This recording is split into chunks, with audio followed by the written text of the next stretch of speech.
कहानी का शीर्षक घमंडी हाथी और छोटी चींटी। एक बार की बात है, एक जंगल में एक बहुत बड़ा हाथी रहता था। वह बहुत घमंडी था और हमेशा अपने से छोटे जानवरों को कम आंकता था और उनको बेइज्जत करता था।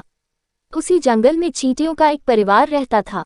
हर सुबह वे भोजन की तलाश में जाते थे और आते जाते समय वे हमेशा हाथी को दूसरे जानवरों को परेशान करते हुए देखते थे। एक दिन जब चींटी का परिवार अपना भोजन एकत्र करके वापस आ रहा था, तो हाथी ने अपनी सूंड से उन पर पानी छिड़क दिया। उनमें से एक चींटी को गुस्सा आ गया और उसने कहा, आपको इस तरह दूसरों को तंग परेशान और चोट नहीं पहुंचानी चाहिए। हाथी ने कहा, चुप रहो छोटी चींटी।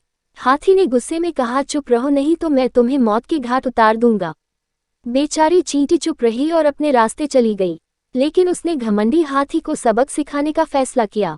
अगले दिन जब हाथी सो रहा था, नन्ही चींटी धीरे धीरे हाथी के कान में घुस गई और उसे काटने लगी।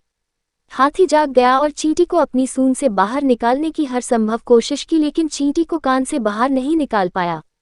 इतना बड़ा जानवर, लेकिन वह चींटी को बाहर निकालने के लिए कुछ नहीं कर सकता था। हाथी जोर जोर से रोने लगा और चींटी से क्षमा मांगने लगा। चींटी ने हाथी से कहा, मुझे आशा है कि अब आप समझ गए होंगे कि जब आप दूसरे छोटे जानवरों को चोट पहुंचाते हैं तो उन्हें कैसा महसूस होता होगा।